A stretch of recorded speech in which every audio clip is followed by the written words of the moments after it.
ମୟୂରଭଞ୍ଜ ଜିଲ୍ଲା କରଞ୍ଜିଆ ଅଞ୍ଚଳରେ ଆଜି 1 ଘଣ୍ଟା ବ୍ୟବଧାନରେ ଘଟିଥିବା ଦୁଇଟି ଭୟାବହ ସଡ଼କ ଦୁର୍ଘଟଣାରେ ମୋଟ 4 ଜଣଙ୍କ ମୃତ୍ୟୁ ଘଟିଥିବା ସୂଚନା ମିଳିଛି। ଦୁଇଟି ଭିନ୍ନ ସ୍ଥାନରେ ଘଟିଥିବା ଏହି ଦୁର୍ଘଟଣା ଅଞ୍ଚଳରେ ଶୋକାକୁଳ ପରିବେଶ ସୃଷ୍ଟି କରିଛି। ପ୍ରଥମ ଦୁର୍ଘଟଣା ଆଜି ସକାଳ ପ୍ରାୟ 11ଟା ସମୟରେ କରଞ୍ଜିଆ ଯଶୀପୁରକୁ ସଂଯୋଗ କରୁଥିବା 220 ନମ୍ବର ଜାତୀୟ ରାଜପଥର ବାବନଶାଳା ଗ୍ରିଡ୍ ନିକଟରେ ଘଟିଥିଲା। सूचना अनुसार झारखंड राज्य घटगां मां तारिणी दर्शन पर जाउथुबा एक स्कॉर्पियो गाड़ी द्रुत गति में आसुथिबा बेले भारसाम्य हराई विपरीत दिगकु आसुथिबा एक बाइक को धक्का देथिला।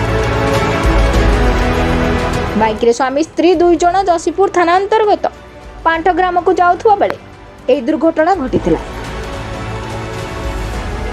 धक्कार तीव्रता एते अधिक थिला जे स्कॉर्पियो और बाइक दुईटी गाड़ी भांगी चूरमार हो जाइथिला।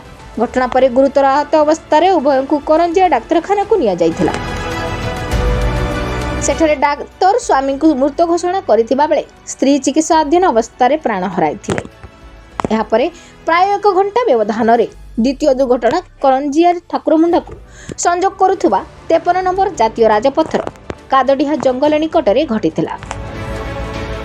प्रशांति नामक एक घरोई बस सह एक बिजरा कार मुहामुही धक्का होइतिला।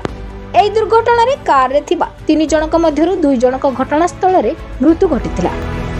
अन्य जनक गुरुतर अवस्था रे करंजिया डाक्तरखाना को निया जाइथिला। परे तांको स्वास्थ्य अवस्था संकटापन्न हेबारु केन्दुझर बड़ मेडिकल को स्थानांतर करा जाइथिला। सूचना अनुसार कारटी जाजपुर जिला धर्मशाला रायरंगपुर जाउथुबा बेले बस करंजिया उदला को जाउथिला। घटनास्थल में करंजिया उपखंड पुलिस अधिकारी नवकृष्ण नायक सह पुलिस दल पहुंची दुर्घटनाग्रस्त गाड़ी गुड़ी को जबत करथिले एवं दुईटी घटना को नहीं अधिक तदंत जारी रखिथिबा जणा पड़िछि।